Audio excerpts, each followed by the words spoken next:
Hello, my Maths Ninjas. Welcome back to the next video, and I hope you are watching up the previous one. And in case you have any doubts, any queries, do write in the comment section where I'm going to take up your doubts.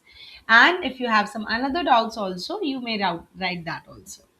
All right. So today's topic that we're going to study is linear growth or linear decay. Growth we all understand, okay? That is increasing, something that is increasing, right? Linear growth का मतलब क्या होता है? Linear growth मतलब कोई एक particular एक amount के साथ कोई चीज बढ़ रही है, ठीक है। और लीनियर डीके का मतलब क्या है? डिक्रीज हो रही है, कुछ चीज घट रही है। सपोज किसी की वैल्यू जो है एक पर्टिकुलर अमाउंट के साथ एवरी इंटरवल के साथ साथ वो कम हो रही है, तो उसको उस केसेस को हम बोलते हैं लीनियर डीके। कोई चीज बढ़ रही है तो उसको लीनियर ग्रोथ बोलेंगे, ठीक है। तो आज की जो एक्सरसाइज है वो हमारी इन दोनों टॉपिक्स पे बेस्ड है। तो चलिए let's start with the first question of exercise 2.4. So the first question that we have is it's given that suppose a plant has height 1.75 feet and it grows by zero point 0.5 feet each month. Okay, find the height after 7 months. Second part, make a table of values for t varying from 0 to 10 months and show how the height h increases every month. And thirdly, we have to find an expression that relates h and t and explain why it represents the linear growth. Okay, so we will go part by part here. So यहाँ पे क्या बताया गया है कि जो पहले सबसे पहले जो प्लांट की हाइट है वो है 1.7 फीट। तो पहले सबसे पहला काम जो हमें इस क्वेश्चन में करना है वो ये करना है कि दो क्वांटिटीज जिनकी बात हो रही है, तो किन की बात हो रही है? एक तो प्लांट की हाइट की बात हो रही है और मंथ की बात हो रही है। मंथ मतलब टाइम है, यहाँ पे जो टाइम है वो मंथ्स में दिया गया है। तो जब भी नहीं है, सो जो टाइम है वो हमारा मंथ्स में गिवन है, उसको हम टी से रिप्रेजेंट कर रहे हैं। और हाइट जो है वो फीट में गिवन है and we are representing it with H, ठीक है। So this is in months. Now, what we have to do? We have to find the height after 7 months. So जब इनिशियल स्टेज होती है उसको हम किससे रिप्रेजेंट करते हैं? उसको हम जीरो से बोलते हैं कि लाइक 0 मंथ और 0 ईयर, जो भी डिपेंड करते हैं, 0 hour, whatever is the time limit there. So जब वो जीरो था, इनिशियली था, तो इट्स हाइट वॉज 1.75। अब हो क्या रहा है कि हर मंथ पे उसकी हाइट इंक्रीज हो रही है 0.5 से। तो फर्स्ट मंथ के बाद उसकी हाइट क्या हो जाएगी? 1.75 plus 0.5 which is going to give me 2.25। Okay, we just added it. Second month में क्या हो जाएगा? अगेन 0.5 ऐड हो जाएगा, this is going to be 2.75। Third में क्या हो जाएगा? अगेन ऐड हो जाएगा तो 3.25। सो आप देखो कि एक पैटर्न बन रहा है हमारे पास। फोर्थ मंथ में क्या हो जाएगा? 3.75। तो ऐसे करते करते आपने क्या करना है? ये सारों को ऐड करके लिख देना है, ठीक है। और इससे हमारा क्या हो जाएगा? हमारा आंसर बन जाएगा that is 5.25 and so on. Now what we have to do is, so in 7 months, after 7 months, the height of the plant is 5.25 feet. Now in the second part, they have asked us make a table of the values for t varying from 0 to 10 months. मतलब कि इस table को आपने 10th month तक complete करना है। सो 8, 9 and 10 you can just complete it. यहाँ पे क्या बन जाएगा? 5.75, 6.25 and 6.75. So this is how we can complete the two of the parts that we have with us. In the third part, what they have said, find an expression. Now the third part is very very important. यहाँ पे हमें क्या करना है? एक expression बनाना है। जैसे आपको पिछले वाले क्वेश्चंस में याद है जब हमने एक पैटर्न बनाया था, एक रूल बनाया था, तो उसी तरीके से यहाँ एक पैटर्न बनाना है रिप्रेजेंटिंग एच एंड टी। तो how we go is like H का फॉर्मूला बनाना है बेसिकली कि हाइट कैसे कैसे चेंज हो रही है। तो हमने क्या ऑब्जर्व किया? After every month the height is increasing by 0.5। तो सबसे पहला कितना था? 1.75 तो हर जगह है। अब जैसे मंथ इंक्रीज हो रहे हैं 0.5 उसमें जुड़ता जा रहा है। तो यहाँ पे फॉर्मूला बन जाएगा 1.75 plus 0.5 multiplied by T, because it is dependent on T. और ये हमारी बन गई expression representing H and T. I hope आपको ये समझ आ गया है। अगर नहीं आया तो कोई बात नहीं, अगले क्वेश्चन में और आ जाएगा समझ में। Let's go to the second question. Now, in second question, a mobile phone is bought for rupees 10,000. Its value decreases by rupees 800 every year. तो जो उस मोबाइल फोन का जो इनिशियल अमाउंट है, जो प्राइस था, वो था 10,000 रुपीज। अब इस केस को अगर आप ध्यान से देखिए कि it's value is decreasing by 800। तो ये किसका एग्जाम्पल हो गया? ये एग्जाम्पल हो गया लीनियर डीके का। क्यों डीके का? क्योंकि इसकी वैल्यू जो है वो घट रही है, वो कम हो रही है। सो अब आगे क्वेश्चन पढ़ते हैं। Find the value of the phone after 3 years। अब यहाँ पे अगेन जैसे मैंने पहले बताया था कि पहले हमने कैसे किया था कि हमारे पास दो क्वांटिटीज कौन सी हैं, एक तो वैल्यू चेंज हो रही है और टाइम के साथ चेंज हो रही है। तो हम प्राइस को वी से रिप्रेजेंट कर देते हैं। V is in rupees and T is in years. यहाँ पे टी जो है वो टाइम है, टाइम जो है वो ईयर्स में दिया हुआ है। ठीक है, आप टी को ऊपर भी लिख सकते हैं, वैल्यू को नीचे लिख सकते हैं, उससे ज्यादा फर्क नहीं पड़ेगा। सो यहाँ पे हमारे पास अगर हम आपको आप इसको रिप्रेजेंट करना चाहते हो, you want to write T first, that is completely fine, no issues with that. So you can write here, ऊपर हमारा t वैल्यू है और उसके t के करस्पॉन्डिंग हमारी वैल्यू चेंज हो रही है। तो जब हमारे पास इनिशियल ईयर था, जब हमारा इनिशियल ईयर था, तब हमारी वैल्यू कितनी थी? 10,000 रुपीज।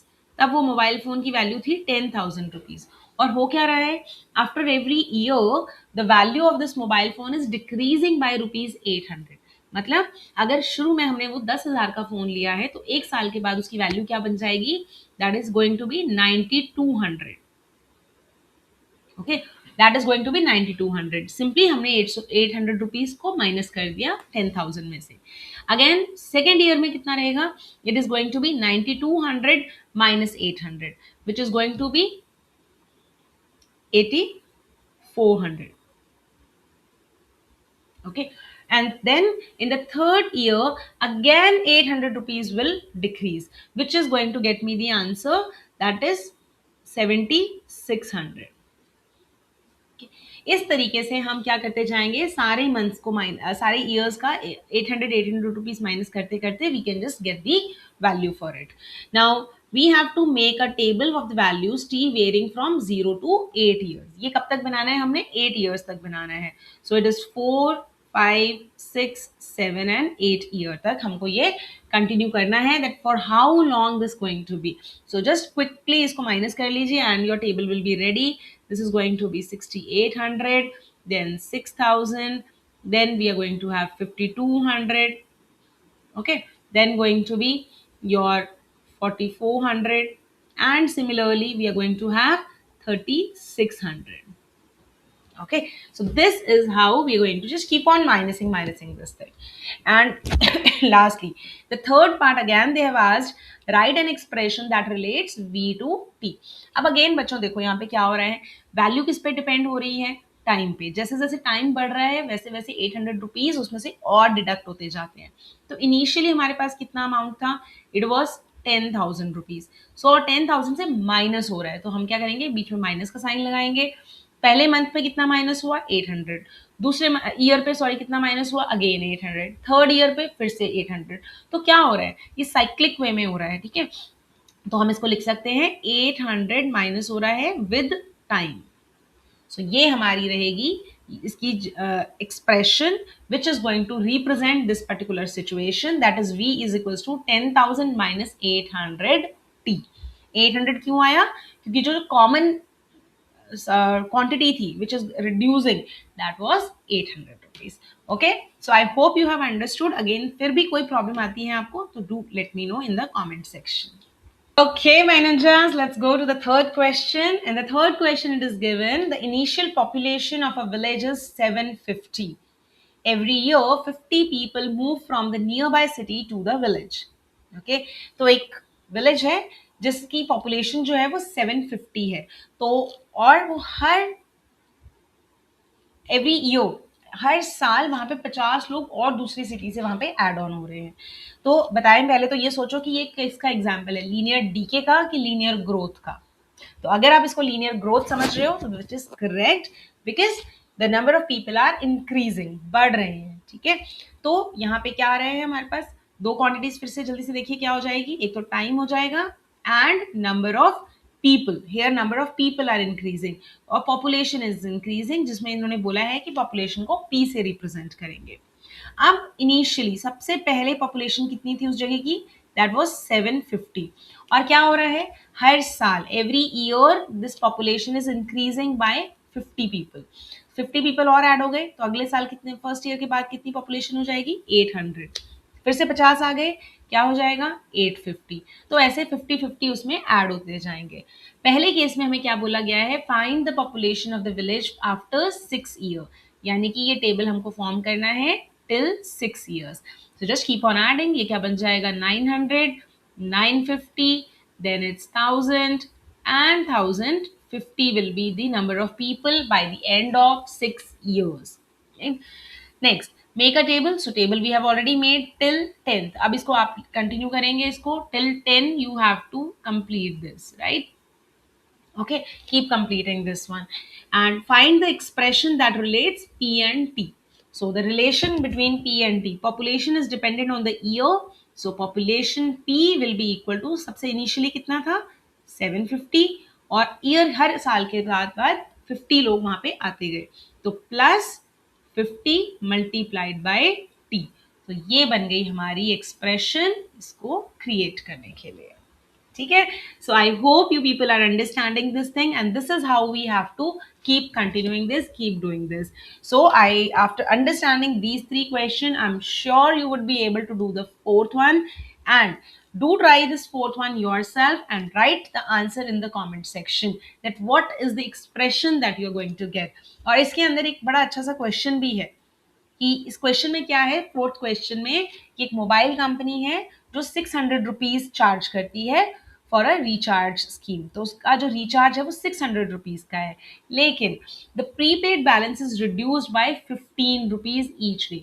मतलब हर रोज उस 600 रुपए में से 15 रुपए आपके कट जाते हैं. ठीक है, तो अब करना क्या है, सबसे पहले तो ऑफकोर्स हमें ये टेबल बनाना पड़ेगा. तो समझिए, शुरू करना है 600 से और उसमें से 15 माइनस करते जाना है. ठीक है, उसके बाद एक्सप्रेशन लिखनी है. लेकिन जो सेकंड क्वेश्चन है वो बड़ा इंटरेस्टिंग है. After how many days with the balance run out. Okay, कि कितने दिनों के बाद आपका बैलेंस जो है वो फिनिश हो जाएगा. रन आउट मतलब फिनिश हो जाएगा, खत्म हो जाएगा, बैलेंस जीरो हो जाएगा, फिर कोई कॉल नहीं कर पाओगे आप. ठीक है, तो आपने मुझे कमेंट सेक्शन में बताना है इसका answer. Okay, let me see how many genius are sitting here and watching this video, and I will read out the messages. And of course, अगर नहीं समझ आया तो don't worry, that also you should be writing in the comment section. All right then, this is all for today's video. We will meet again in the next coming video. Till then, stay studying, stay learning, and keep yourself healthy and fit. Thanks for watching.